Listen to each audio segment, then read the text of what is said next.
Señora Moya, la Ley 17/2018 de 11 de julio, que fue aprobada, como le digo, sin ningún voto en contra, incluyó una disposición adicional que decía literalmente: les Corts Valencianes desarrollarán en un periodo de 6 meses, mediante norma con rango de ley, los condicionantes de aplicación de los gravámenes para la aplicación de los aprovados en la Ley 21/2017. Res de grups parlamentaris, res d'un acord unànime de tots a una veu, ni coses així.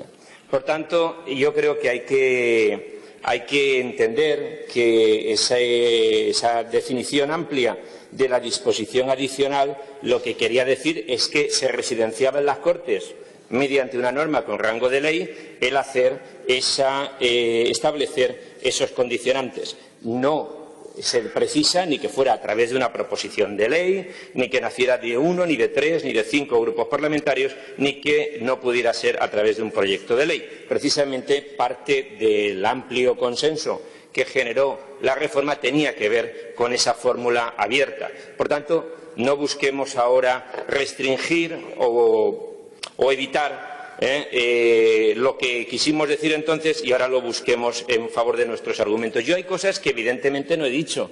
Y no he dicho, porque me parecía insistir en algo en la que a nosotros nos parece como mínimo algo de lo que no deberíamos sentirnos orgullosos. Por ejemplo, nosotros creemos que nadie puede sentirse orgulloso de no haber aprobado la enmienda que establece la bajada de la ratio en las escuelas de educación infantil de primer ciclo en los próximos 2 años, es decir, para el curso 21-22. No me parece que sea tampoco tan grave. Y en relación con el impuesto de actividades turísticas, mire, le voy a decir 2 cosas o 3. 1, ni es una tasa ni es municipal. ¿Por qué?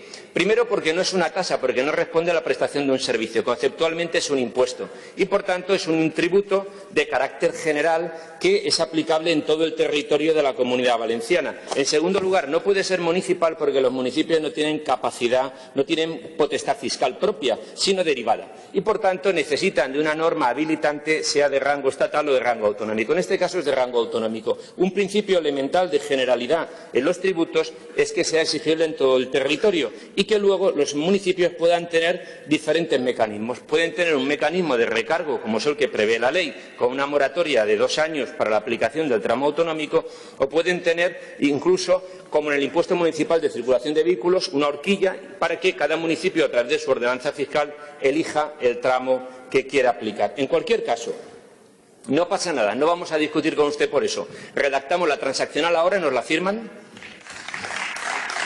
ahora mismo. En media hora o en menos la tenemos redactada. Lo digo porque hay que ser consecuente con lo que se acuerda en julio en la disposición adicional de la Ley de modificación del sistema de residuos y hay que ser consecuente con lo que se dice también en la tribuna cuando se habla del impuesto de estancias turísticas. En este impuesto, además, usted sabe que hay 2 disposiciones. Una, la disposición adicional primera, que permite darnos tiempo para realizar una evaluación del impacto de la medida, durante el cual, durante ese periodo de 2 años, solo habría, como mucho, un tributo municipal de los municipios que quisieran aplicarlo.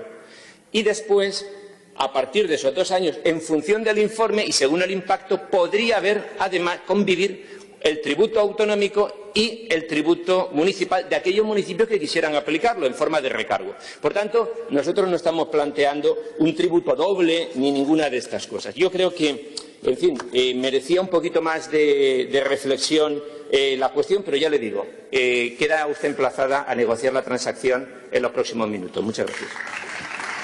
Muchas gracias, señor Montiel. Replicará la diputada Mireia